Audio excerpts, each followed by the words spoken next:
G'day listeners, welcome to Bar Karate, the sailing podcast. My name's Jordan Spencer and it's that time of the week where we get to hang out with some cool sailors, but of course I have to share the mic with my two idiot mates. So first off, let's welcome Mr. Brett Perry. Greetings, Exalted One. BP, how are you, bud?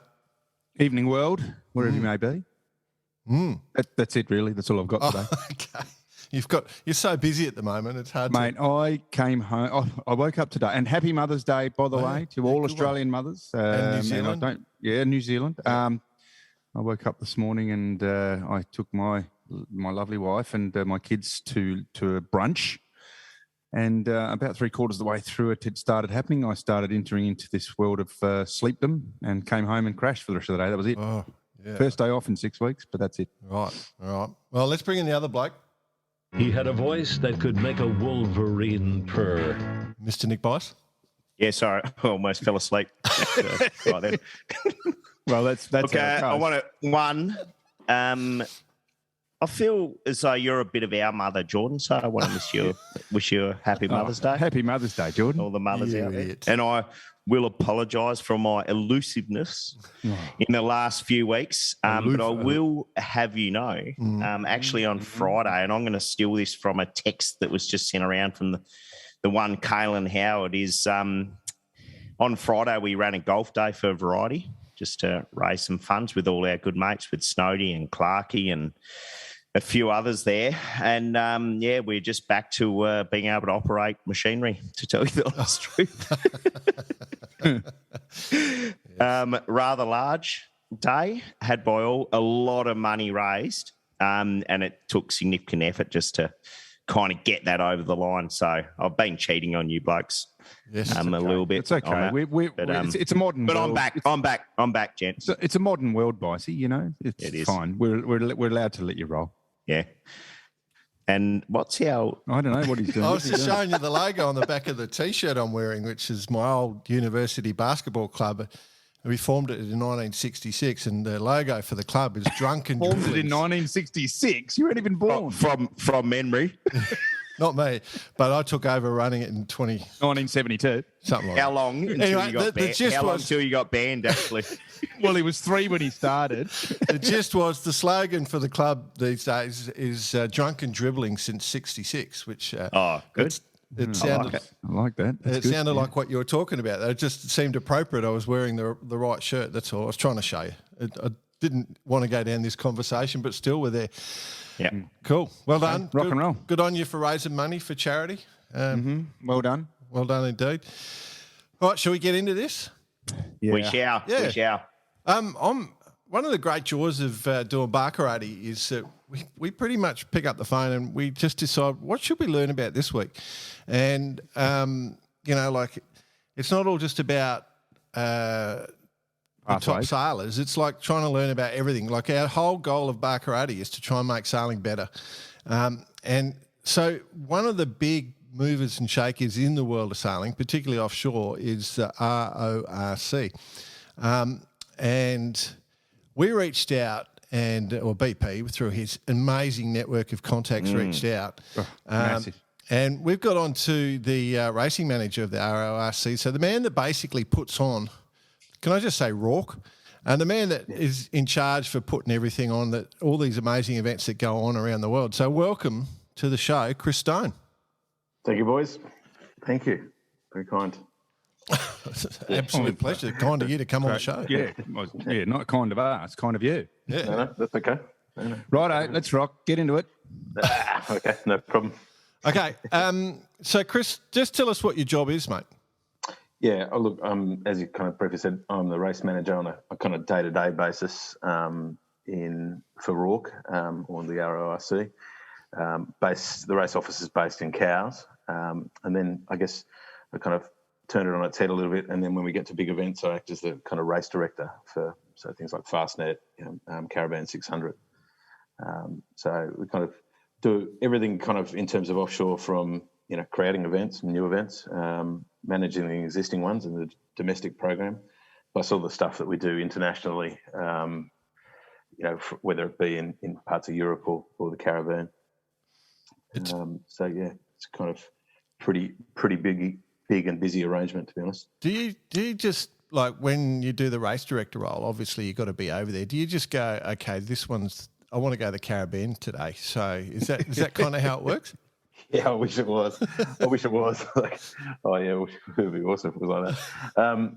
No, look, I think, it's the RORC. I'm really lucky, let's be honest too, because RORC is very different to any other clubs, or most other clubs. 99% of them. It's firstly a really progressive club. That's the thing you have to kind of think about. It's not, it's not the kind of dyed-in-the-wool, red trouser kind of club that you'd expect from the UK or from what you might know of clubs in Australia, for that matter.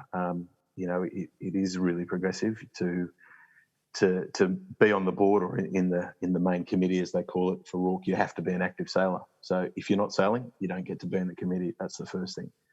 So from my side as a sailor, running races, directing races, that's the really good side of my job, because you're not dealing with people that stopped sailing 30 years ago, and no disrespect to those people, that's not what this is about, but you've got people that are really engaged with their sailing and kind of, want to do the best. They've got, friends they're competing against, and they've got their own ideas on what they want to see as well. So from my side, that's a real positive kind of progressive aspect. So if someone comes up with a new idea, you've got a good bunch of active offshore people to run it past, to see whether it's going to float, I'm just going to cut straight to it.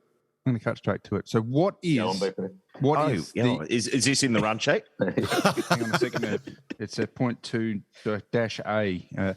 Now, look, for the listeners out there, because we know about RORC, we know that it's there. What is the main driving goal of RORC in terms of the average everyday sailor?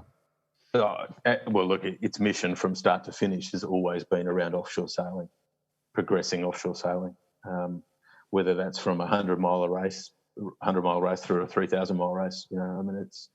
It doesn't really matter. I put the same amount of effort into those things, and it's progressing the offshore safety side, and progressing, the enjoyment from racing, the adventure of it all.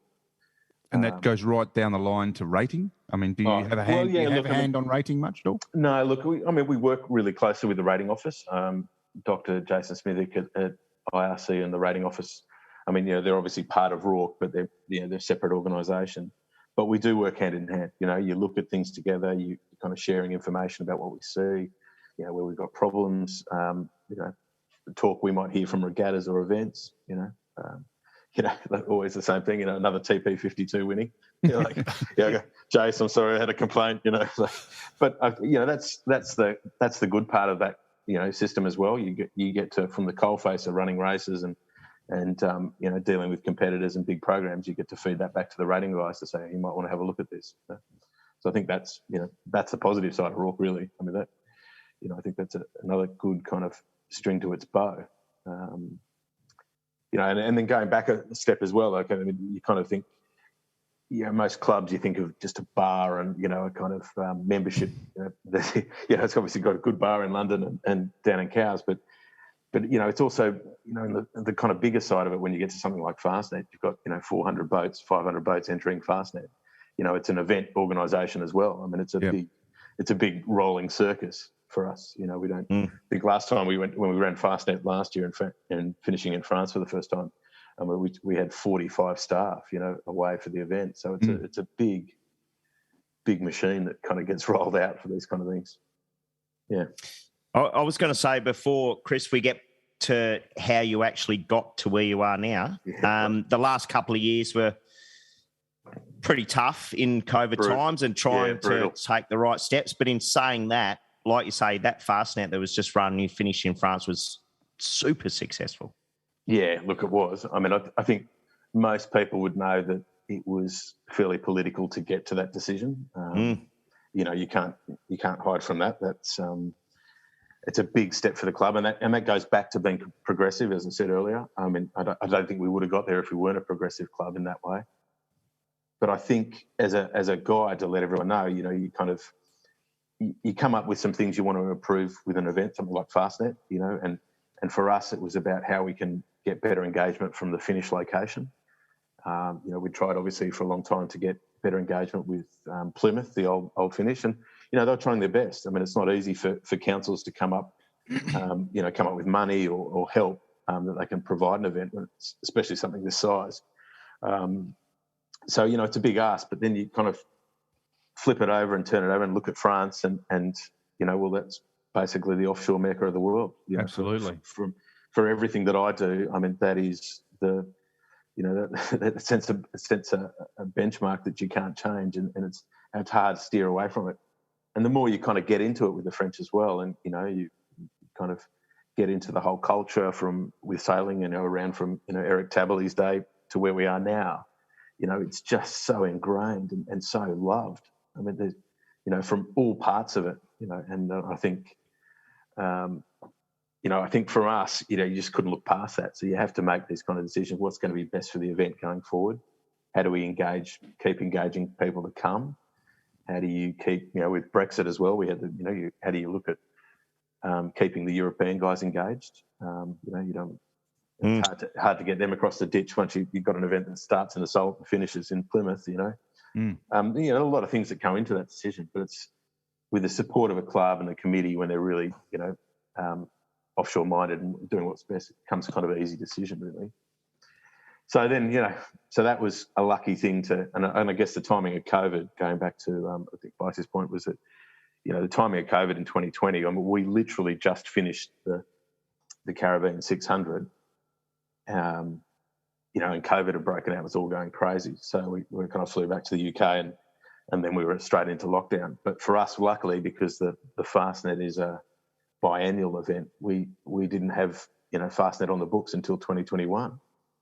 So we're super lucky with that. I think that's I think some people think it was pretty easy for us. It wasn't easy. I mean, we just had to survive writing out 2020. We had big plans for 2020, and you want to keep people engaged as well with what they're doing. It's you only look at the Hobart. I mean, the Hobart cancelled and blah blah blah. And yeah, exactly. So for us we put all our eggs into Fastnet 2021. There's no doubt about it. We could see the writing on the wall pretty early that it was going to be hard to run anything earlier in the year in 2021. We had to work through a whole lot of issues regarding Brexit. Crossing the Channel. Now all of a sudden we had a whole bunch of immigration issues, and then we also had the issue, which was about experience. No one had been offshore sailing in 12 months, 18 months. How do you kind of prep everyone, blood everyone in for what can be a pretty tough race, especially something like Fastnet, which is a bucket list for a lot of amateurs. You've got to be pretty careful from my side of things. You've been pretty careful that we've got enough runway to people to get out in the water and test their things and test they've done their maintenance and that kind of thing before just sending them off. Which actually proved right, didn't it? Well, as it turns out, it's the windiest start we've ever had. It was carnage. It was one boat that had serious issues as well. Yeah, exactly right. Yeah, there's plenty of boats that had serious issues. I mean, I think most of those issues, again, looking at Fastnet from where we are now. I mean, I think most of those, a lot of those issues, should I say, were maintenance issues, just not enough practice on the water. So. It was tough old time. Got there though. Happy with it. Yeah, everyone's happy with it. For sure. We look forward straight into the 50th for 2023, which is kind of 500 plus boats, which is just incredible to think about. Crazy. How many boats are you sending over, BP? Well, I think there'll be one there at this stage, but we're getting there. The question, one of the things you said, Chris, was trying to make a better race, right? From an event organiser, the obvious question is, what constitutes a better race? Nice question, Joel. That is a good question, Jordan. I think first one, looking at mistakes. Yeah, where's the stuff up's been in the past, and what do you do to fix those straight away? I think from my side, what makes a better race? Making it easy to enter, making it easier to comply with all the regulations. Because let's be honest, offshore racing is pretty tough on regulations all over the world these days. And then I think finding the right mix between, the kind of social and crew stuff where people want to go out and have a good time, but also too, they want to spend a bit of time with their crew.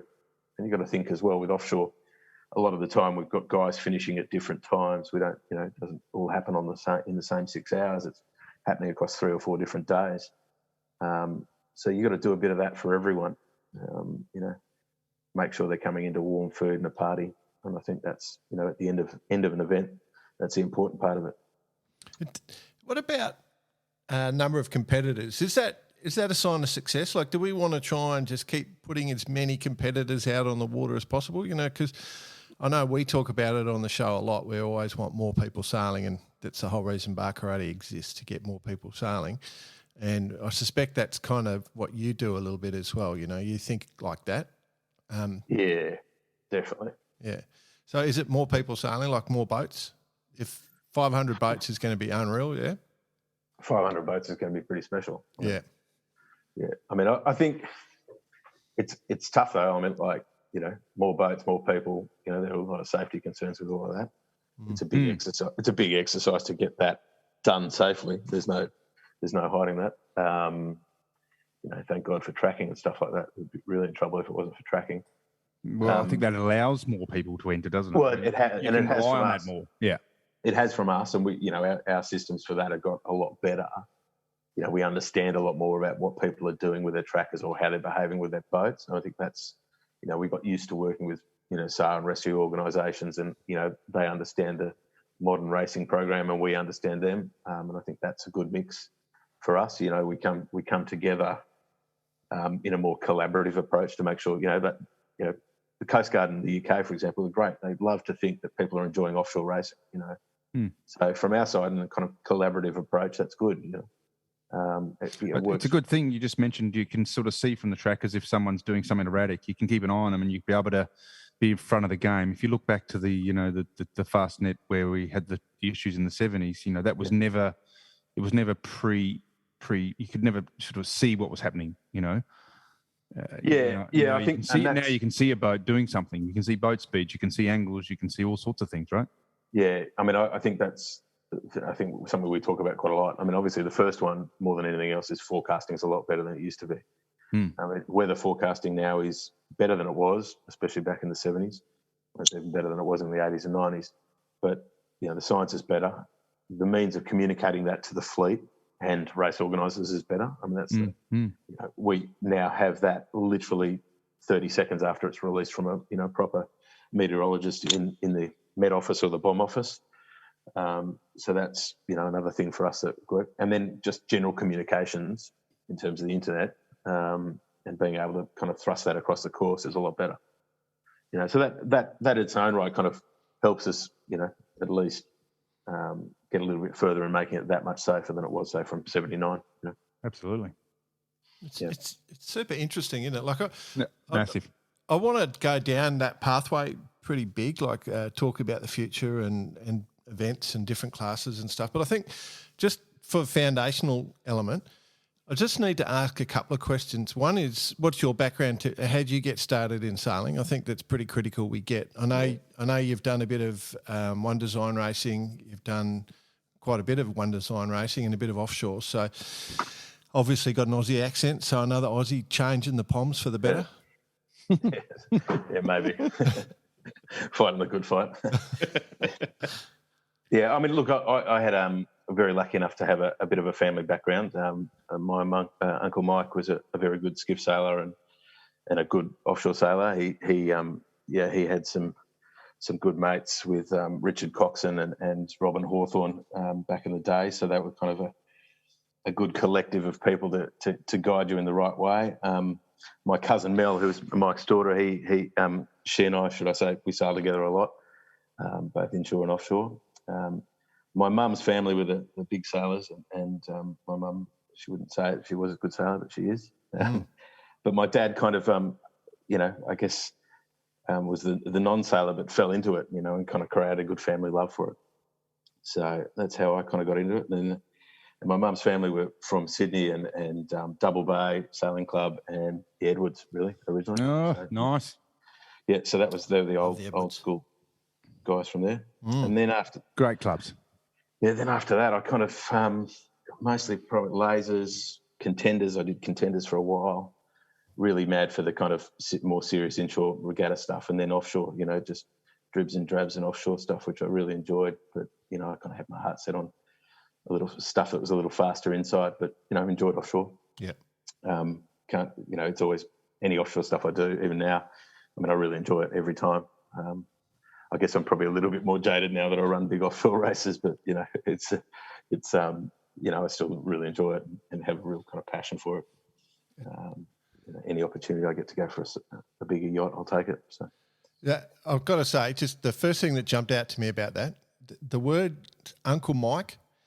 I've never heard the words Uncle Mike and not a catastrophe not being associated. The minute someone says, my Uncle Mike, something bad's happening. And then Cousin Mel was even better because I think that's the cousin. Uncle Mike and Cousin Mel.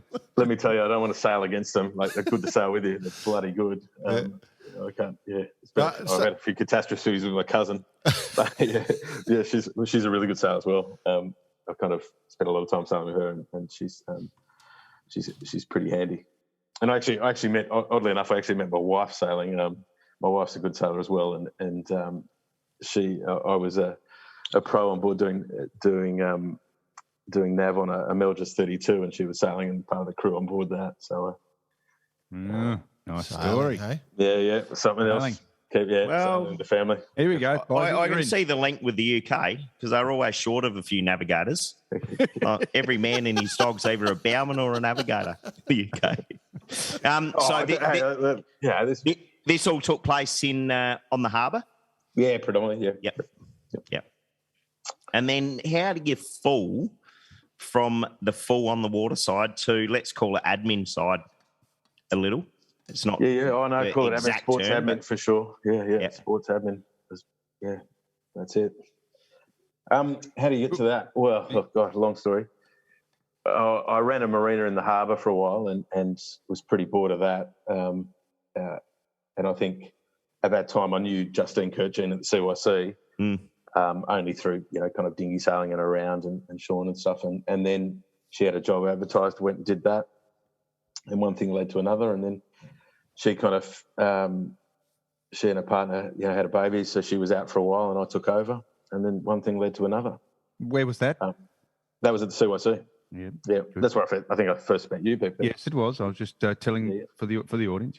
Yeah. So and I think after that, really, I guess buttoned out a niche. I'd done a little bit of work experience for Volvo when they came to town in Sydney. That was I kind of guess made me think a little bit more about the sailing admin side of things. I don't think I was ever going to cut it as a pro, that's for sure. But I think the admin side and the logistics side of the sailing operation I really enjoyed. So took it from there. And I did with the CYC. We did, what did we do? The Far 40 Worlds, I think it was. Rolex 201.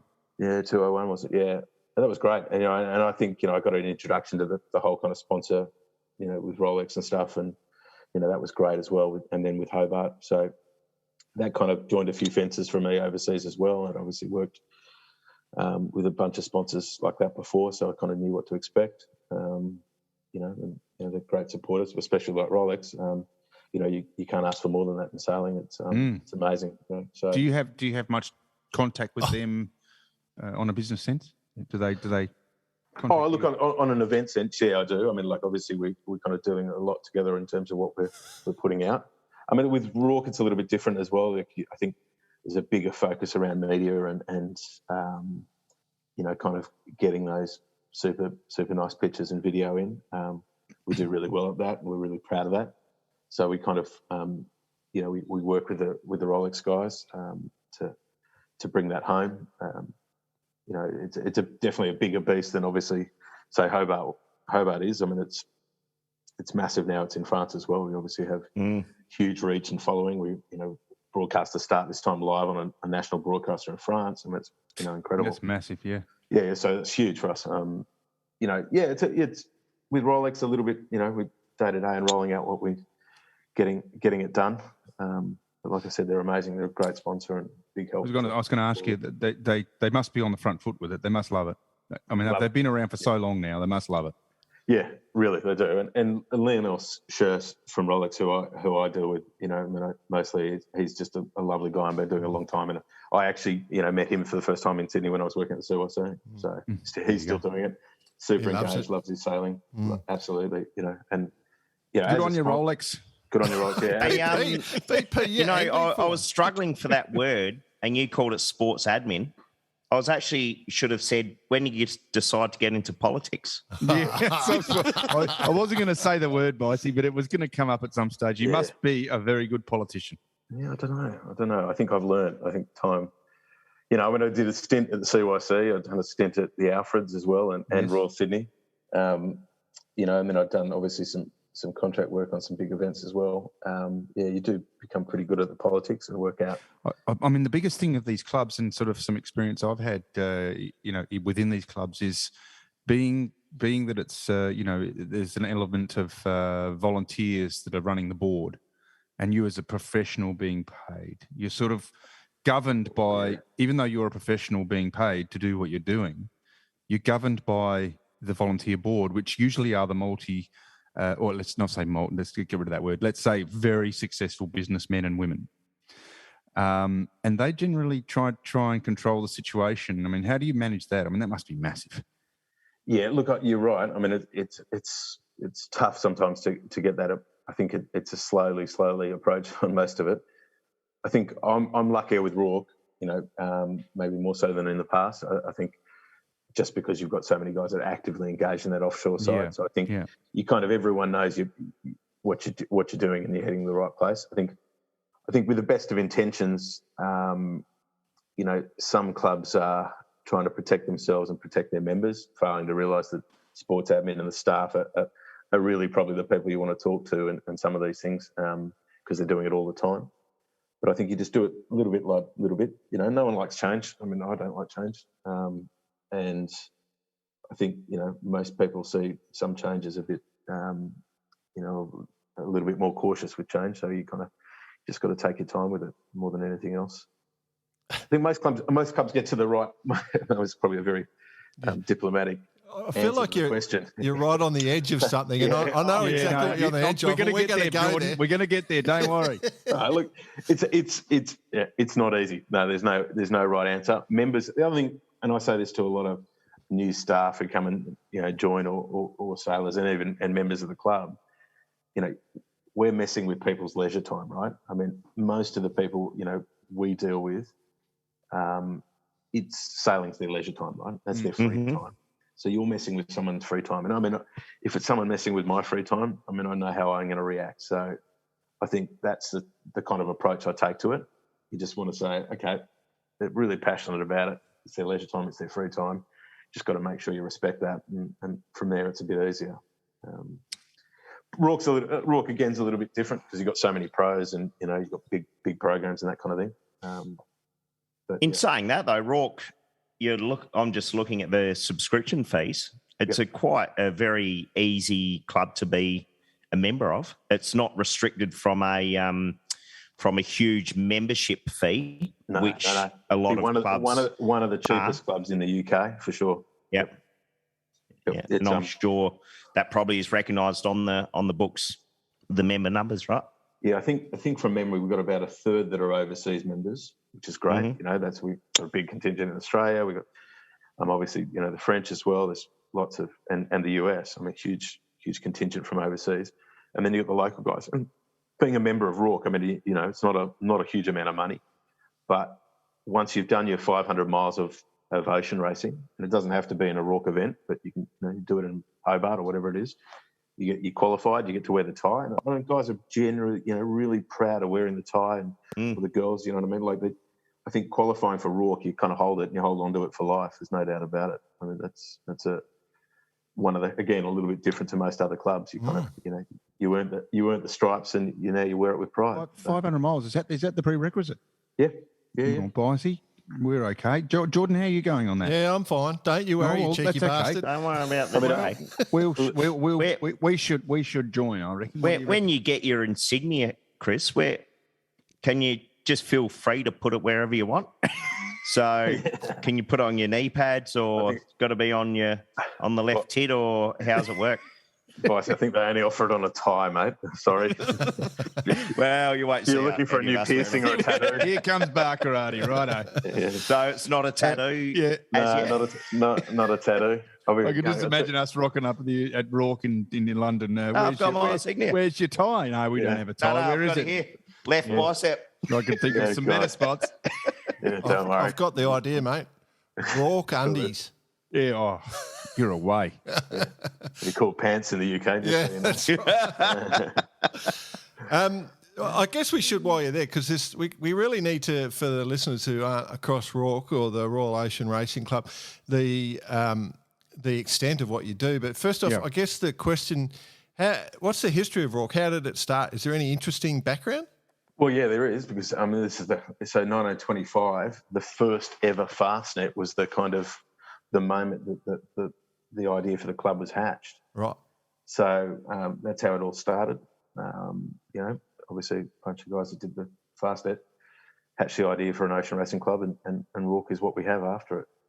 So basically, this for 2023, we celebrate the 50th anniversary of the Fastnet race. Yeah. But it's 2025 that we actually celebrate the 100th year of RORC. 100th year of RORC. So, we've got a big double whammy there. Yeah. That's cool. Yeah, it is cool. It's actually, it's pretty impressive, actually. So that's the kind of background. But it's always been although we do inshore racing and really proud of our inshore stuff, the backbone and the beginnings of the club were from offshore and from the Fastnet. Yeah. So one thing, and I'm pretty sure I know the answer here, Chris. Having been part of the flag officers at the CYCSA, there's this whole traditional thing. We're in our whites and all the gear, which, and I'm actually one for make that stuff exist. And another thing is about the burgee.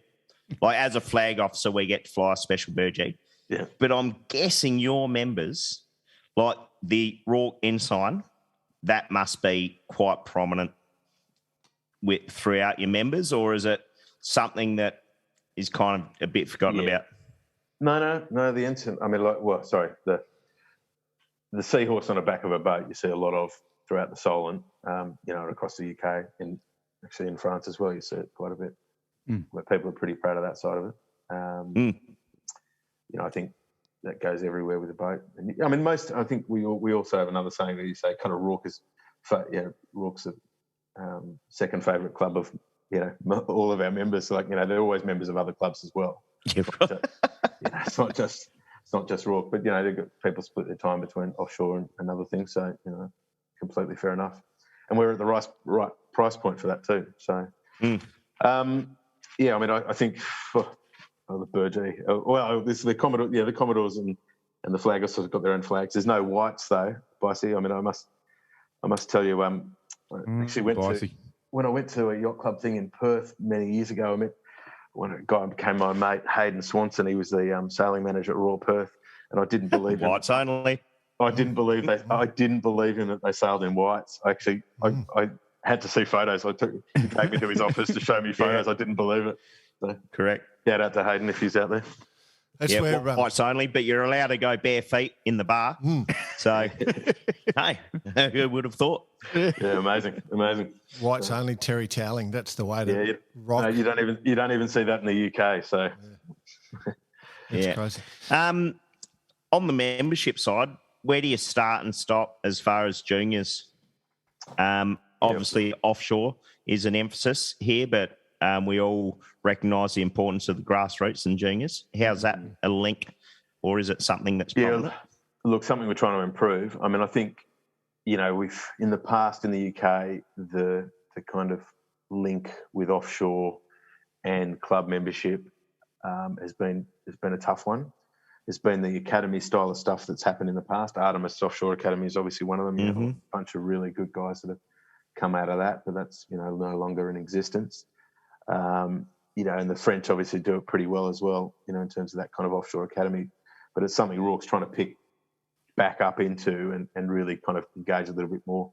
There's a thing called the British Keelboat Academy, BKA, and you kind of sit alongside that in terms of RORC juniors, trying to bring people from that into offshore land. That's really the big thing for RORC actually at the moment is transitioning people out of, say, dinghies and introducing them properly into offshore. For most sailors that are coming from dinghies, it's still pretty hard for them to get a ride offshore. It's not easy. Well, I'm going to bring up a point here. Sorry, Chris. The situation here, and I'm just looking at the CYC and the squadron here in Sydney, and even Royal Prince Alfred for that matter. we have the Youth Academy, which is the Elliott Sevens, and you've now got them down in Adelaide, Boise, and it's a great format for the youth as an academy to come out of dinghy sailing and go and do sort of semi-keelboat racing, but you're into that match racing, you're into that style of racing.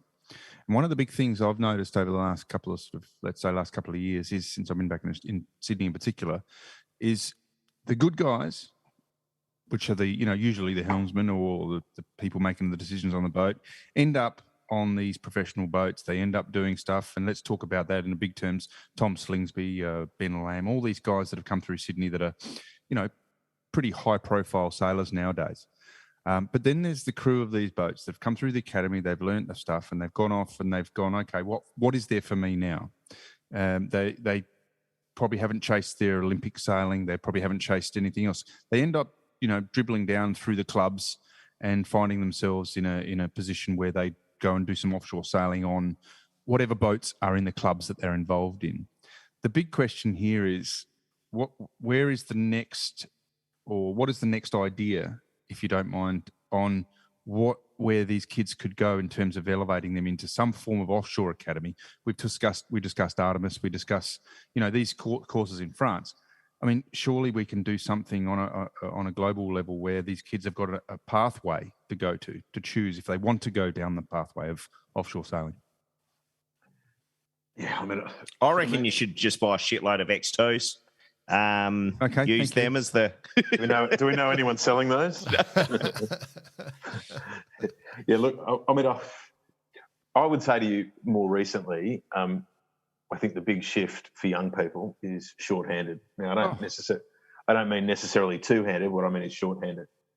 And one of my big complaints has always been there hasn't been enough kind of cheaper offshore boats for a group of guys that might have, sold an Etchell or sold, 4 dinghies or something to go out and splash their cash on a kind of cheaper offshore boat, but sail at 4 up and be pretty competitive. And I think young people really kind of like being busy on a boat. Offshore hasn't been great in the past. Well, I agree with that comment. That's a huge comment you just made then. Yeah. Look, putting people on the rail, just rail meet, and they're not engaged with it. I think young people smashing around in dinghies. Then get them up to go on the bow, freezing cold, to go and keep the spinnaker in. I mean, come on. Yeah, put the young guy on the bow, right? Classic. But I think dinghies have changed. We've got foiling now. Things are pretty exciting and fast. Everyone likes to be busy. Like, I like to be busy on a boat.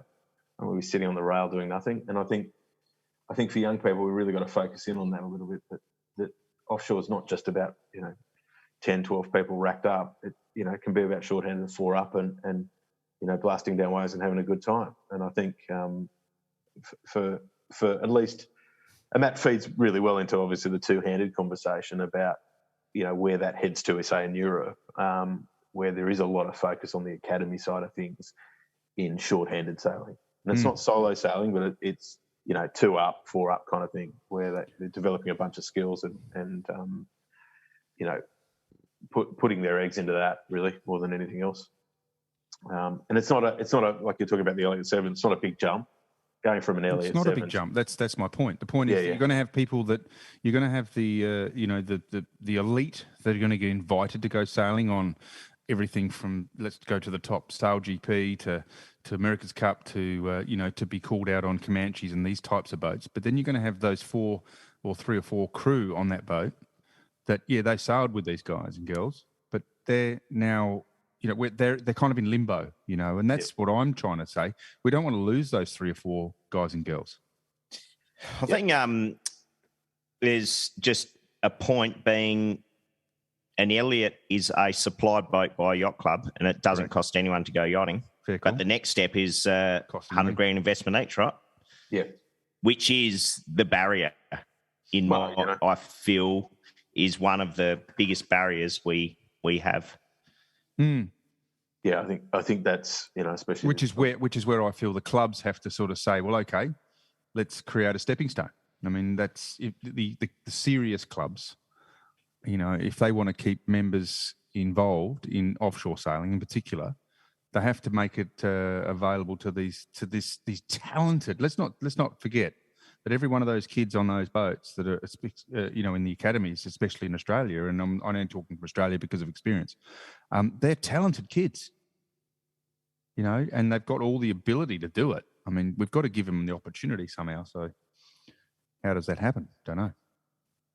Yeah, well, like us at the moment, we're kind of finding, we've got to go to owners, go out to members and say to them, hey, who's not using your boat? Let us use it. Yep. That's and a start. I think you've got to have some pretty engaged and active members helping you do that, like especially to keep those kind of new people being able to giving them spots so they can come in and do it easily. Okay. Well, that opens up a question. Then should big races, and we'll touch on some of your races in a minute, but should big races be open to all types of boats? So, for example, if you had a major race and it was only monohulls, should you be opening it up to catamarans or trimarans, or double-handers can win the race? I'm just intrigued. And, of course, that could cause you issues. This is opening up a big... Here he goes. Look, you don't have to answer. His hands are going like this. He's going, yep, here we go. There's a loaded shotgun right there, Jordan. You got it. Thank you. Yeah. Well, just don't answer it. No. I'm happy to answer. I mean, look, I think most people would know that RORC is pretty much open to everything, and especially above 100 foot. There's obviously one highly prominent boat that more recently has been above 100 foot. But then also two multi-hull lands. I've been lucky enough to have a lot of big trimarans. Old teams we come sailing with us quite a bit. We've got mod 70s on a regular basis. I think I must say I don't see it as a negative from the RORC side. I think it's a really positive thing. It's hard building numbers, and I don't think we should. From my side, I think probably being a little bit more open has been of benefit to us. I agree that there's multi-hulls. We've had a few flip. That's just part and parcel of it. We deal with those. There is some safety stuff to think about, but I think you can do it in a way that you can manage that stuff pretty well these days. I mean, it's it's easy to do. And guys, excuse my ignorance, but how does it work with the Fastnet, for example, with the old teams and the the multi-hulls? They're their own class, right? Yeah. So there's two parts. So the big fast multis, all of the multis for Fastnet, we send them out first, basically. You need to give them space. Obviously, they have their own division. They don't have they don't have an IC rating. No, we've got something called a MOCRA rating. So that's it's a multi-hull rating system. Yep. That's based out of the UK, but we use it for everything we do. Then there is an open multi-hull division as well. So basically, so all the multi-hulls can win the open event on handicap. Yeah. It's effectively line on us, basically. But in the open division, you've got the old teams basically, and then gunboats and everyone else are in the MOCRA kind of figuring in the MOCRA results. Okay. So that's how that normally works.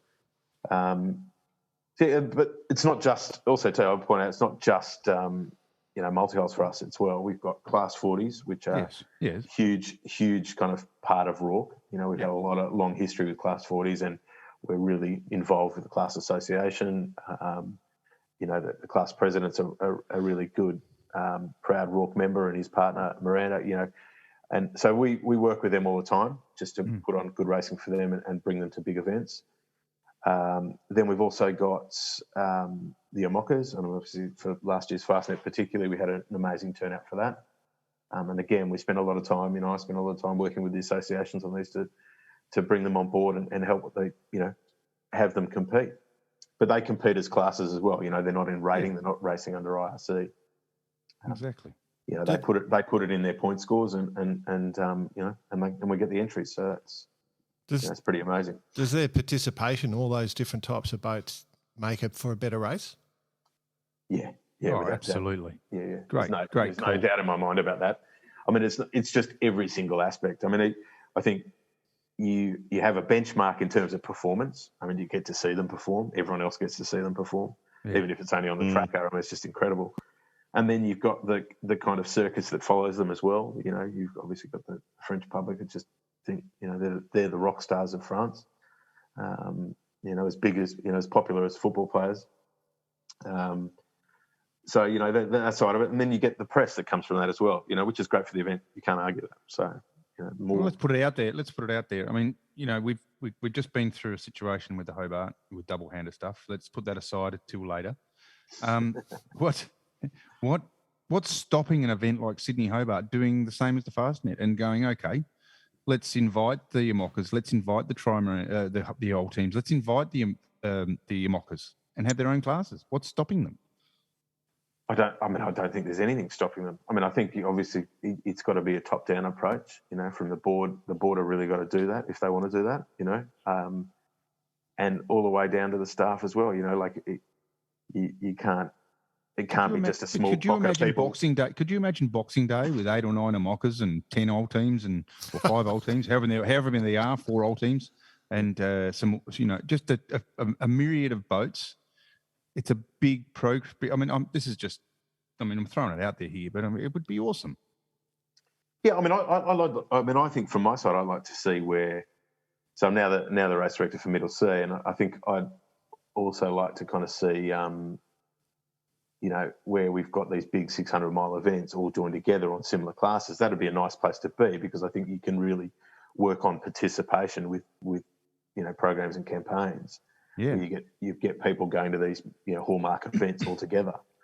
I mean, but it's not I'm not here to say what the CYC should do. Far from it. I've learned my lesson on that. But I think that everyone's got to agree on what they're doing. But from my side, what I see at RORC, having come from the CYC, and I had a lot of good mentors at the CYC. Justine Kirkton's been one of my great mentors. Tim Cox, when he's race directing, I think from my side, I learned a lot, but, I've gone to the other side of the world and seen it all, on the other way around. And I think, there's ways to do this stuff safely, and I think you can do it if there's the desire to do it. I will say probably that there's probably a big difference from, sailing a fleet of Amoccas to old team trimarans. That they are quite different beasts, and I probably don't spend as much time worrying about a fleet of Amoccas than I do old teams, or multi-hulls. But the first ever multi-hull race I won, which was the 600 Caribbean 600, 5 years ago. The boat Fujin flipped just in the lee of Saba. It was my first ever multi-hull race. It was unfortunately I lost the boat, but everyone was safe on board. But that was my first ever outing into multi-hull sailing. So I thought I might have been plagued for a while. Wow. I think it's good. It's good to see everyone there, and I think diversity builds an environment. With the kind of the different fleets, it also builds a great environment for everyone. Well, okay. You must have some inside intel. I mean, has it been brought up in conversation in relation to particularly the Sydney Hobart? In relation to this sort of... I couldn't tell you, BP, nothing to do with me, mate. I honestly couldn't tell you a single thing about it. Nice answer. No. Well, I know. I would tell you. I would openly tell you, but Justine's not silly enough to bring it up with me, so she wouldn't tell me. No, but it's just interesting. That's all. Why not? Well, that's your job, BP. You're sitting based. BP, we've got over one little hurdle. Yeah, let's not kill it. Let's just take on one hurdle at a time. Yeah, I thought after the two-handed saga, BP, you would have stayed away from this conversation. Hey, this is all getting a bit too bloody serious, but one more, just you can take it as far or as you want. World Sailing, do you guys work closely with them? Keep them fully up to date with what's going on? Is it a bit of are you a little disjointed, or how's that work? No, we're pretty clued in there. I mean, obviously we do. RORC's been a little bit different, again from other parts of the offshore, oceanic and offshore, which is the World Sailing Committee. We've been sitting in that committee for a long time, and heavily involved. And I guess where we really are interested in is the safety side of it. That's where we spend most of our time going through the safety rules, because that's, I think, obviously pretty important for our sport. So that's where we kind of work in there. I think I've got a few other committees. There's kind of a special events committee where we try and join all these calendars together and things like that, which is a pretty tough ask.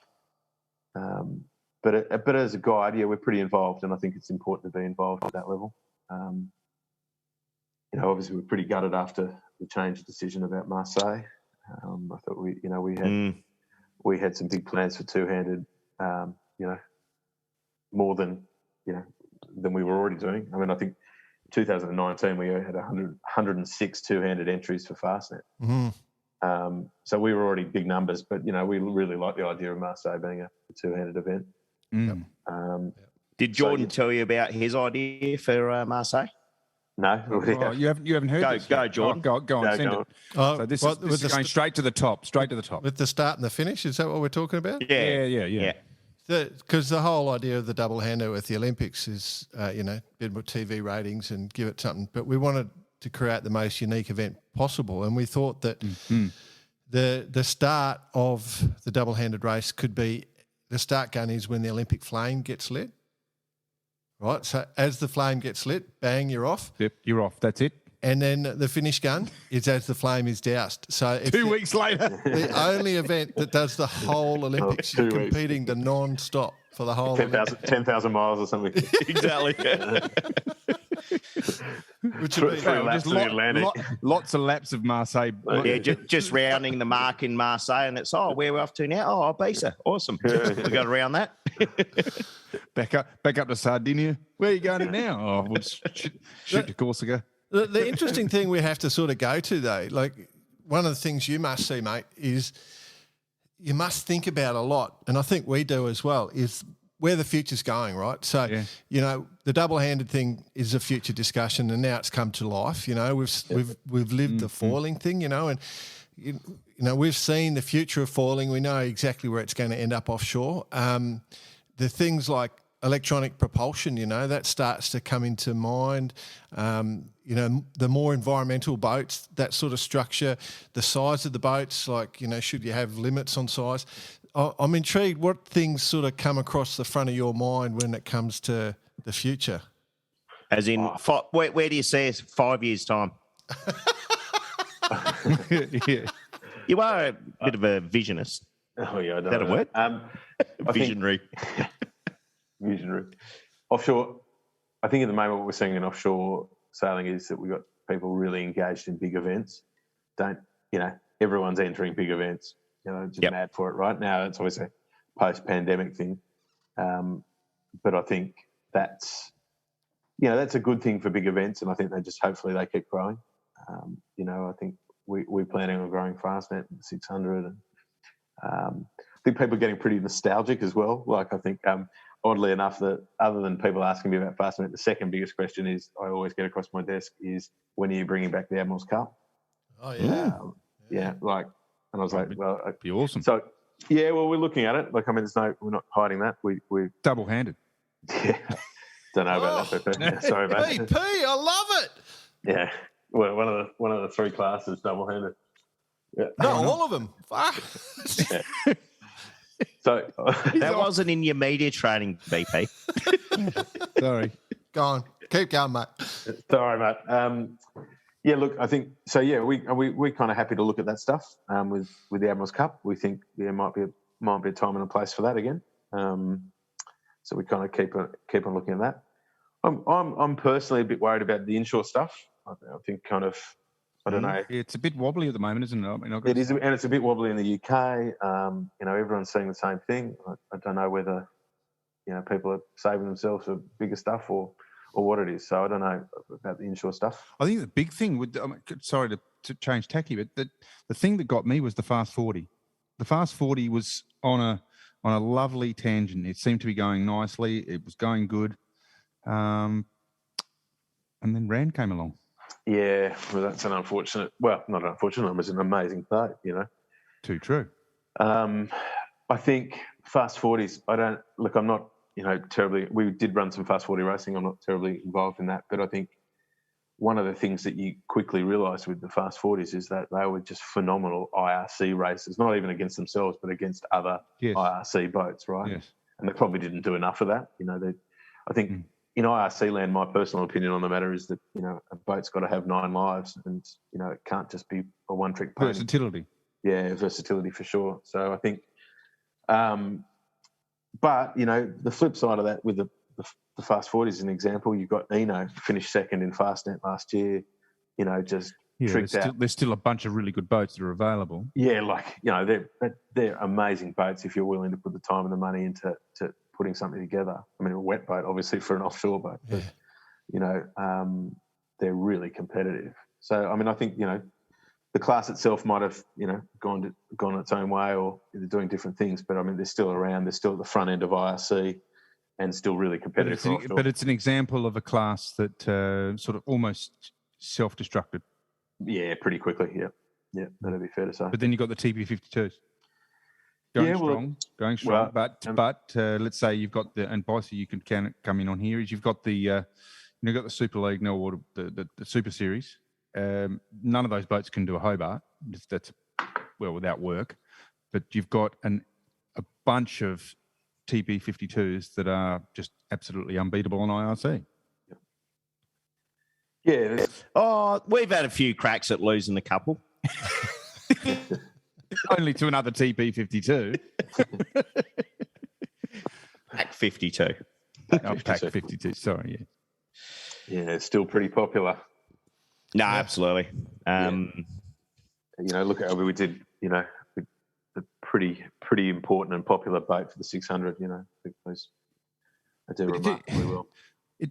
My point is that, the TP52 is let's admit it, it's a damn fine boat, right? We know that. It's a bit of a unicorn, we'll say.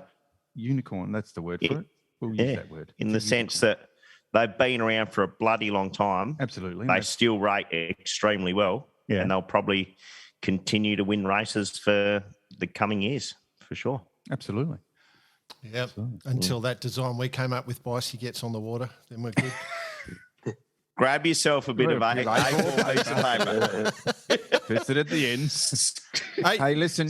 Pitch it at the end. Now, Jordan, you did put the 10-minute signal up earlier. Yeah. We're nearly done. That's it. You know that this is going to go down this path. I've got to bring it up. I've got to bring it up.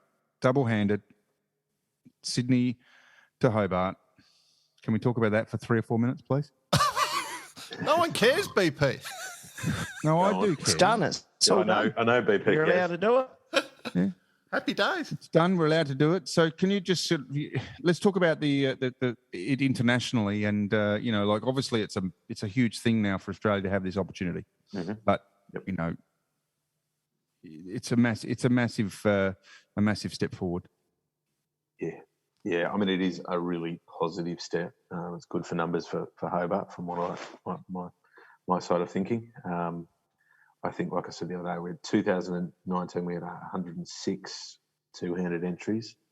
I think we're up quite a long way for 2021, even with the pandemic, but that included the Amokas because they're sailing two-handed as well. I think it just shows you that they're not going anywhere now. I mean, we're having, BP Your Boat, that whole program. You've got boats that are now being designed for two-handed, short-handed sailing, and they're doing really well on IRC. It's got, despite what some people might say, it's got nothing to do with autopilots or auto helms. And I think it's also easier for people to go sailing. You just have to recognise. Why would you want to? You work cheaper and easier. Why brew dinners cost less. Accommodation, one room. Boring as beauty. Less. Yeah. Boring as but it's fuck fun. You again. I'm not going out to dinner with you. I'm going out with him. Mate, I can't see a negative in it, and I can only see the positives. I think Hobart will attract more internationals on the two-handed side of it. A lot of people are already talking about it in the UK. I had a lot of feedback. Well, that's my point. And I think that's great. Also, too, you want more French two-handed guys. I mean, there's absolutely a lot of super competitive guys there that'll come out and do really well. I just, I can't say how positive it is. It really is amazing to think that. And I think some people thought maybe that it was a bit of a groundswell around, talking about Marseille and two-handed, but for RORC, it's been a 20+ year program, 26-year program, two-handed. Slowly kind of building throughout that period of time. It takes a while to get there. There's a bit of momentum to happen, a lot of learning and education. The two-handed guys are a posse, a group of people, like-minded people that they do training courses, they do events together. They don't just do our events; they do other events as well. Our lead from RORC, for example, Deb Fish, who's our two-handed person on main committee for RORC. She's off doing the Cap Martinique at the moment with her boat Bellino. So they travel. They really do travel and do stuff together, and I think that's a great thing about the class, and the people. So that's BP cool. And I doing the Brisbane Gladstone next year on his X2. That's absolutely not a problem. Jordan's going to be ripping the piss out of us from the commentary box. Consider it done, Bicey. I just want to, before we go, I've got my last question. Jordan could be shore crew. He could drive the van up the coast. That's it. No problems. We're out of time, but I do need to point out where there's a piece of genius that RORC has done, and I don't think it's been acknowledged. I mean, one, you've got all these amazing races, your 600 series of races. So, the Caribbean, the Baltic Sea, the Middle Sea. You've got your round Britain and Ireland, the transatlantic. You've got this year. The inshore stuff. You've got your Commodore's Cup, the Fastnet, the IRC Europeans. There's all sorts of things. But the true genius was your Easter Challenge, mate. The RORC Easter Challenge. Bicey's got it. You're onto it, aren't you, Bicey? You know what's coming. I definitely know what's coming. I'll let Bicey finish it off. If we want someone to get really enthusiastic about any sort of race, if you want someone to be Jordan Spencer, you just got to put a shitload of chocolate up as the major prize. Is that right, Jordan? It was genius. All that it's been happening for a long time. Hey? It's been happening for a long time. How did I not know that? The Easter egg free for all the end. It's like a punch up. It's like, Imagine if Jordan was there. Oh, mate. Just the ginger will be going sick. Red mist. Just haymakers everywhere. Yep. Like this little 5-year-old, boom, elbow to the head. You're out, pal. Even if it was a 5-year-old. Even if it was a 5-year-old who was hitting. Funny enough about the Easter Challenge, we make all the jokes about the Easter eggs and stuff, but there's a little bit of coaching genius for the offshore guys. Like they do at the start of the season before everyone goes off into offshore, proper offshore racing, they have a kind of training regatta. They bring in the guys from North Sales. They've got a coach. This year it was Doggy Palfrey. They do videos across 3 days and a bit of racing. It's not really about racing. It's just about doing starts and looking at all the areas and stuff you can improve. And, you can get people turning up for it. They love it. And throw them chocolate on top of that. So one Jordan Spencer will be there next year. He will be throwing fists. Mate, it's an amazing organisation, RORC, and all the different events, it must be pretty special to be sitting there as part of that, living, making your career out of it. It must be a great life. Yeah, it is. I'm very, very, very lucky, and it is an amazing club. It's not like anything else. Part club, part adventure, part event organisation. It's crazy, but it's good fun. Do you ever get to become guest editor in the Seahorse magazine? Oh no. I try to avoid writing anything. I'm hopeless at writing stuff, so I try to avoid. We'll leave that to Jimmy the Stick, James Dad, we call him Jimmy the Stick. James, he does a good job. You don't kind of stay away from Seahorse. We let Commodore's always got to write his piece, and the boss has got to write something as well. But I get to avoid it, thankfully. I've got a suspicion there might be 3 membership applications turn up in the next week or two, and then. You get your Seahorse for free if you're a member. So there you go. I was just wondering, we might have to do a limited edition Barkarati T-shirt with the Seahorse on it. Oh, imagine that. Oh, we come up with the RORC Seahorse T-shirt. Don't worry, mate. I've got the I've got the exact paperwork already. Can we release it? Please? Look at Chris's look on his permission face. To use the insignia. Oh my God! I'm just trying to. Did that come across your table? What I'm explaining to the Commodore right now. I'm sorry, Commodore. But yeah. Have you ever seen an octopus and a seahorse going at it as well? What He's only does an joking, octopus, Commodore, what if you're does an listening to this. octopus and a seahorse produce? Octohorse or a seapuss? Octohorse or a seapuss? Rightio. All Wrap it right. up, boys. Wrap it up. Come on, let it go. Hey, mate. Righto. Mate. Good way to end. Yeah. It's despite all the laughing at the end there, it's we're 100% behind you guys. We love it, mate. So just anything you want to spread out, just in terms of news or info, just let us know. But Thanks a lot, boys. It's great. best of luck to you, mate. We're super proud And you of guys.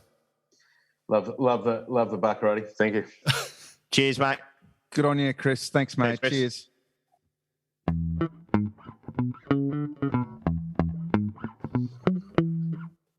Massive history. Great to have Chris on the show. And I guess the big thing is the reach that they have, which is probably under sort of assumed by, us here in Australia in particular, but the work they do behind the scenes is pretty massive. And I think that's probably the point that we're trying to raise here.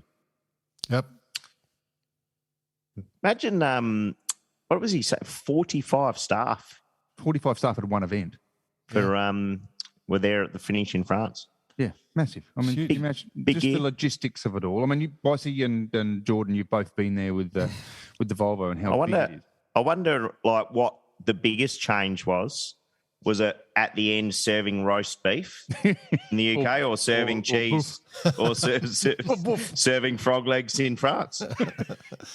Oh, dear. I just can't wait till they adopt the Seapuss logo.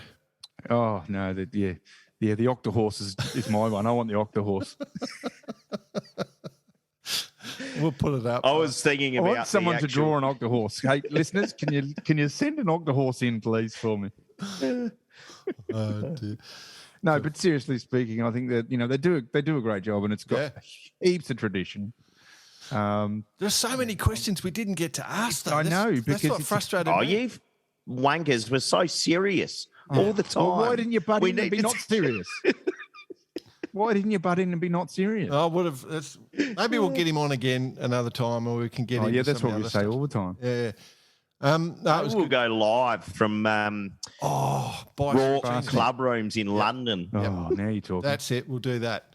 We'll do With that. our Octohorse t-shirts. When we with our Sipping some pims. rock in with our Octohorse t-shirts on. Yes. In our red pants. and a couple of rock ties over the top. There you go. No collar. Shall we Got your move on ensign. to- Got a tattoo. Where is it? Do I have to show you? All right, lads. Let's move on. Other news. All right. Move on. Club events. The International Cadet World Champs are at Williamstown in Victoria later on this year. So thought we'd just get a mention. We had a bit of a reach out from some of the people. Apparently, this is what I'm told. So for all the young cadet sailors out there, I want to shout out particularly to Max, John, the Port Lincoln blokes who are the Australian cadet champions. So obviously Centre of the universe. Centre of the Universe, George, Grace, Abby, Ruby, Faye and Olive and the rest of the Australian team. They're huge fans of the Baccarati podcast. They wanted to tell us. Well, we're huge fans of the International Cadet Feat. Our mate Tony Bull there, the Australian coach. Good luck, team. Good luck for those who are coming out to Williamstown at the end of the year in Victoria. Windy Williamstown. It's Geelong, I guess, basically, isn't it? Williamstown? It's down. No. Just on the other side of the Western Gate Bridge. Oh, yeah. Yeah, Melbourne Port. just on the way Right. out of the river there Yeah, I from got myself- Docklands. Yep. So, Right in the but middle. you're right. Windy Williamstown. Correct. Yep. Good luck to everyone Appreciate that. competing. Cool. Just wanted to Yeah. get that out there. So that's the event coming up, International Cadet Worlds in Victoria. Okay. Jack Lloyd, listener of the week. Have you seen Meet the Fuckers? We're still doing the podcast, BP. Where did that sorry. come from? No, this is relative. Go on, I'll let you go into. That was a bit of a segue. Oh, related. Go on. Yeah, what's going on? The first word of the little baby in the. Oh, Go on. oh yeah. Let me give you we the had intro. a couple come. We had a couple come across the desk this week. Yeah. Some were probably a bit too serious, and it's like, yeah, Cool. Yeah, But we like a bit of banter. Yeah. Yep, we we like do. something. Yep. And a fan of the show, Godfrey. A good fan. He's big Yeah. fan. He's been huge. Big fan. Yeah. He actually is a big. Brought a he's few been quite a T-shirts. ch- So quite I a think, ch- I he's been think a quite Australia achiever in Post the has fan finally world. got them to him. Yeah. So, by the way, if you're looking for something, we've got about 3 left. Jordan, would you care to read out Godfred's Email? little... And this Yeah. is relative to the Meet the Fockers scene I'm telling you about. Nothing to do with sailing. My grandson, William, 15 months old, can say 3 words. I'm sure you know what 2 of them are. I'm guessing mum and dad. The 3rd word is cheers. I was going to go with g'day listeners. Or idiots. Oh, it's genius. I love it. You guys are good. His 3rd word is cheers, which he uses non-stop. He toasts with milk cups, snacks, you name it. He is now teaching all his friends at daycare to say it as well. A new generation of Barkeradians. Did Godfred leave his name, actually? Because I've got William. a bit of advice for the young fella. William. That's how it all starts, my friend. Just be careful. Yeah, cheers. You may be heading down a path of destruction. I love it. Nah, good on him. No, that's genius. I love it. That's just a At nice least it one. wasn't the word from Meet the Fockers. What was it? Asshole. Oh. No. All right. Cool. Very cool. Beauty.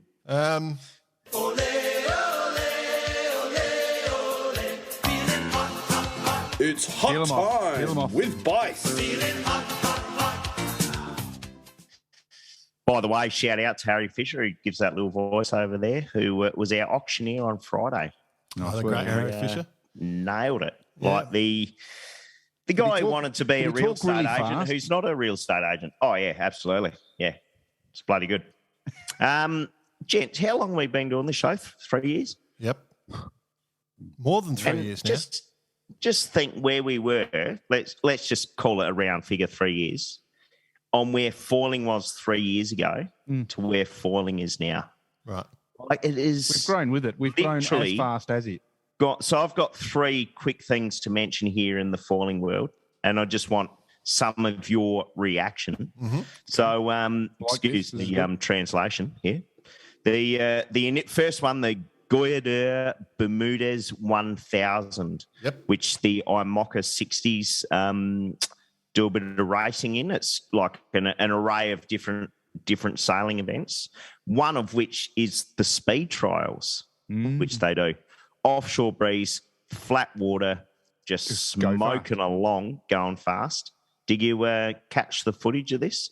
Just the boys just sending it? I didn't And see boys the and footage. girls for I that looked matter. for it, but I couldn't find it. You're gonna have to. So enlighten us. I believe the Bureau Valley topped the speed out at 28 knots. Nice. But it wasn't super windy or anything like that. But they got them up on the foils, literally flying in front of all the crowds, and everyone was down there. It's certainly taken it to the people. Put it that way. But I like it. something I love it. really That's what cool. I love about it. Yeah. So I'm going to say, or you need to choose top 3 here. Next, we've got the IQ falling tack, which took place this week. The first falling tack for the IQ foil. And I really want to touch on this one a little bit, if you don't mind. Yeah, go, please. For me, it's a game changer. In this fleet, and it's going to be. And I mentioned it off air a second ago, but it's going to be interesting to see where this goes with your actual body weight. The fine line between technique and body weight, and because if you can stay on the foils from tacks, like as we know how falling has evolved over the last 3 years, or even 5 years, even longer, that the falling tack was the key to win or losing and to making gains. It's now happened in the IQ foiler. This is huge. This is huge. I mean, well, I guess it's pretty any falling boat to nail the falling tack. I remember when Rowanville done it in first time in the Moth. Yep, exactly. Which was way back in early 2000s. Exactly. Then we had the AC50 going no touchdown. the whole way around the course. Mm-hmm. The Kiwis, I think it was the first to do it, or maybe Artemis. But it was basically that was the top end of the sport. Defining point. So Yeah. IQ foilers are coming in. I assume, Jordan, you've had probably more experience in this than us, given that you're smoking around on your wing. well,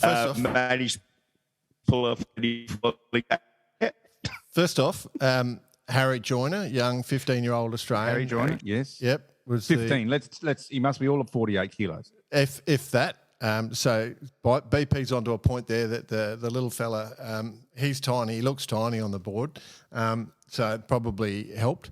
I'm not going to go into, but yes, I have been foiling. Yeah. Bravo. So I don't know. Have you tacked? Have I tacked? Well, have I tacked and finished a tack? That's a very difficult thing to say, BP. I understand. But look, let's just touch on it for a second again. Let's just touch on it for a second again. Yeah. I mean, does this change the mentality of the IQ falling class? Because when I have done a little bit of research and done a bit of time on the water with Gray here in Sydney, and the tacks are an absolute killer. At the moment, everyone is in the same situation. All right, they're coming off the foils. They're sitting in the boat. They're sitting on the board. They then get up on the foils, and their angles to get up on the foils are really deep. Then they just push down and come up, right? Just like normal windsurfing. We know that that's how it is. If you can stay on the foils, you're gaining a huge amount of VMG to the mark. Huge. Yeah, well, by the Olympics, they'll all be doing it. Yeah, it's just progression, right? Yep. Do you think that like Gray?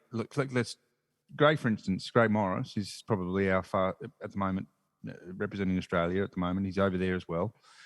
He's a big fella. He'd be at the moment still 18 or 19, maybe even 18 years old, and he's probably the best part of 90 kilos. Oh, so not that big, just a fella.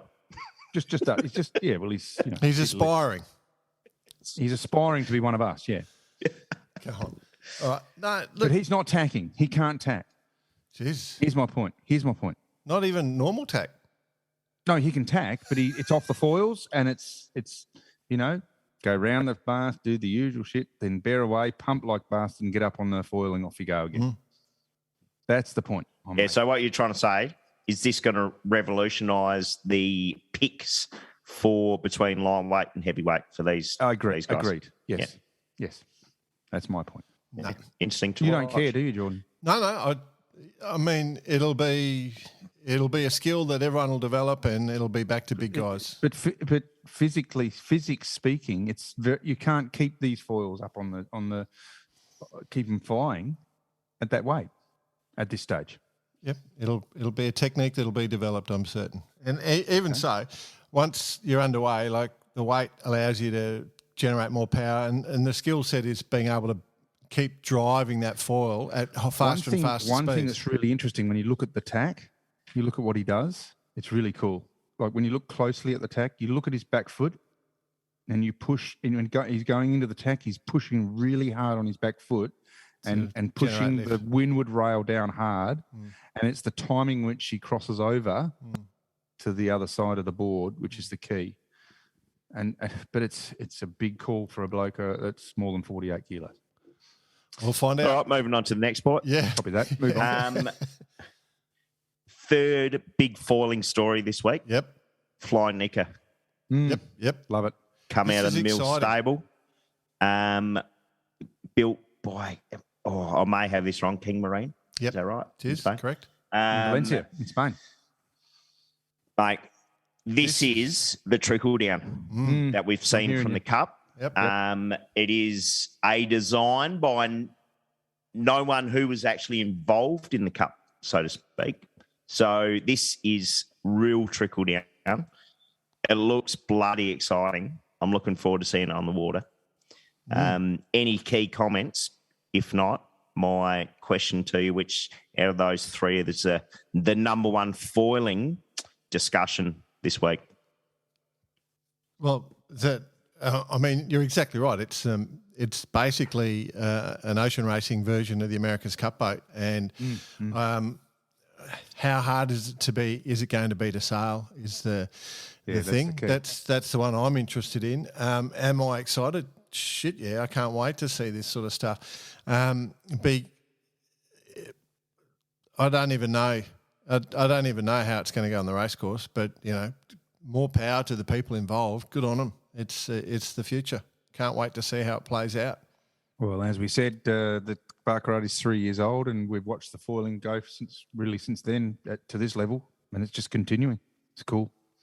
It is cool. And you know what else is cool, What's boys? cool? What's that? Cool?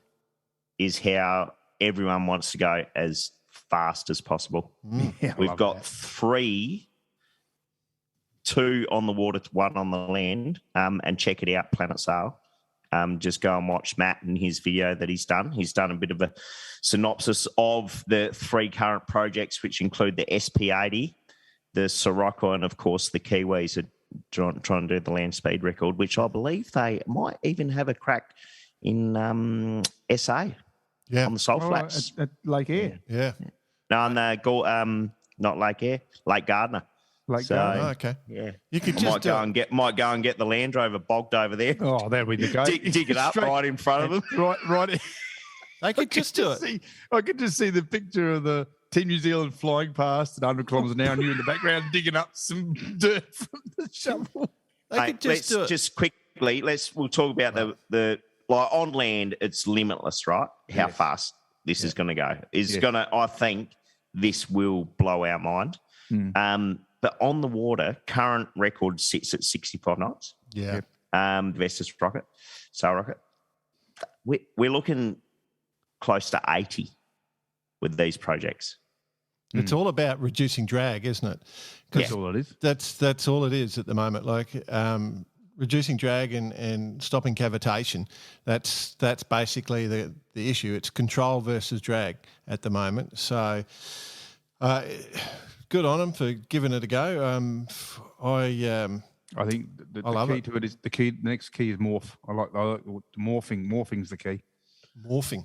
Yeah. What, from a boat into a plane, which is basically just being able to get rid of. You just said drag's the key, right? Being able to get rid of space, get rid of drag. That's the key to it. So that'll be interesting. It's good. So for those listeners, actually go check out Planet Sail and see what our good friend Matt has to say about that. But it's a really good insight into what those guys are doing. Yeah, well, he's into it. Obviously, we should mention Kevin Escoffier's boat PRB hitting the water. Mate, yeah, cool. It's good stuff. It's a we're going to see some not only with Kevin's boat, but with all these other mockers that are going to be popping out pretty soon. Geez, they're flat, aren't they? Like, they look like a skimming stone to me these days. They're just incredible boats. Skimming stone, and kind of the scowy-ish bow that they can get away with under the rule. Yeah. So, but just literally it's out the water anyway, right? Yeah. That's it. But they just want volume. They just want to get it up and out as quickly as they can, right? Yeah. Yeah. So that's cool. Pretty cool. What else, boss? We can't go past 2 more things. One is just a quick mention, the Tiliketu, the Hugh Wellborn design boat. Unfortunately, she's gone ski. The crew were picked up. This everyone's safe. Thanks for that. Just happened when we went to air after last podcast. But it's a bit of a. I just hate to feel the way that those guys would be feeling right now. A lot of hard work, a lot of years, a lot of research has gone into it, but unfortunately, she will not see the light of day. Let's hope something else is in the stable, but we cannot go past this, gents. The Australian Cup is coming back to town because we do now have probably going to be the skipper, let's face it, for American Magic, Tom Slingsby. Australian Cup. So, what you're saying is American Magic, and this is, I'll phrase it as a question. Has American Magic already decided? What has performed the master stroke? Have they won the cup already? Well, They've certainly increased their chances. I had a give you little the off drum. the record chat with one of the designers of the boat, and I can say that the confidence level has gone what through did the he roof. say? The confidence, the confidence level has gone through the roof with the input that's come in. Okay, I'm glad you brought that up, BP, the designers of the boat. So here's the question, because one, we're talking about Tom Slingsby going over to be the skipper of American Magic now, which is brilliant. One, did we actually know he had an American passport? Two, how many Aussies do you think are suddenly going to marry American chicks to get passports in the next year, like of the Australian sailing team he sails with? Three, from a design perspective, just how crappy a boat can you produce? And Tom, do you even have to design a boat? Could you show up, for example, with like an Opti and still win? Optimist on foils. It's a skateboard on foils. And with Sammy Newman pumping some oil around the place. Sammy Newton. Like, Well, I'm going to say the American passport thing. Mm-hmm. That may be a bit of a byproduct of the Oracle wins of day gone past. that's it. Yep. As for, can Tom just turn up and turn everything into a silk handkerchief? Well, no, I don't think. I don't think that can happen. I But doubt it. I can tell you the input. That's going to give those designers a whole heap of confidence to basically get something on there and not be afraid to push limits. Confidence and the ability to push. Excuse me, the ability to push that little bit there, that 1%. Just what do you? Because he's, there's no question. There's no question that he's got some knowledge. So, Okay. So here's the question. We know for a fact that Pete and Blair, that New Zealand are renaming the Cook Strait between the North and South Island into Pete and Blair Strait. We know that they got a large chunk of an island as well off Hawaii as part of their payment. How much? What did American Magic offer Tom Slingsby? What have we heard any of the contract details? I believe it's a whole bunch of bronze. The Statue of Liberty, I believe. The statue of Tom. Now it's called the statue of Slingsby. Statue of Slingsby. So I believe there's a property in Lake Macquarie they're assembling the statue of Slingsby now. So any chance that Narragansett Bay is being renamed? Yeah. On Bay. Slingersville. Slingsville. Oh, dear. Hey, look, it's a brilliant play. Obviously, all the work of Tyson Lamond, I would suggest it was completely his work to bring Slingers on. It's good to see another ginger leading. It's going good, isn't it? Leading a cup team, sailing dominated by the ginger. It is the decade of the ginger. It's probably the century of the ginger, I would suggest. Possibly. Yeah, possibly. How does it feel, Boris, actually, not quite being there? I mean, it must be a bit average, being on the out. Well, to be an elite within company of you guys feels pretty good, actually. But I believe in the northeast of the United States, they have something called a clam chowder, which is quite famous, of which they're renaming to the Slingsby chowder. Okay. Oh, dear, oh dear. It's all happening, isn't it? It is all happening. He's going to be a busy boy. He put out a publicity saying, he's still going to be doing the Sail GP. Sail GP. He's going to be doing. I'm quite astounded that they've actually allowed it to happen, to be honest. Oh, they'd have to. Yeah, imagine not allowing that to happen. Yeah, they're all doing it. I mean, all the sailors. I get that, and I guess, realistically speaking, it does make everything stronger, doesn't it? But the point I was trying to get to is that he mentioned the America's Cup. He mentioned Sail GP. He forgot.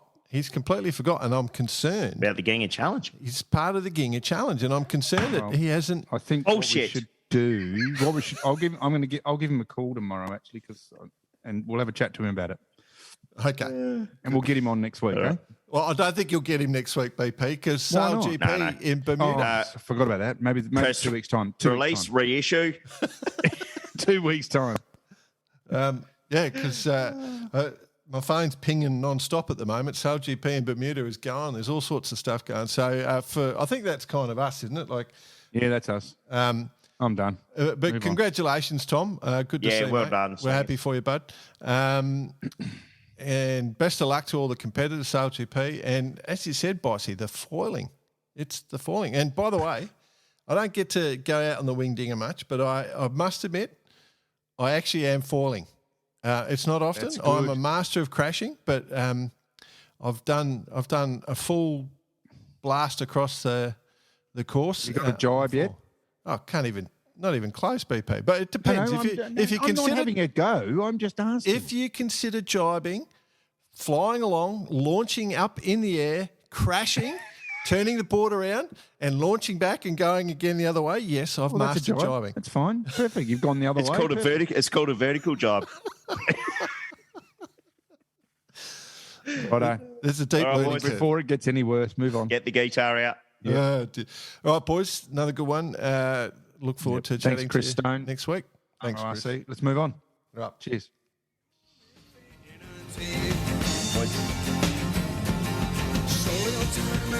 Slap. Indy.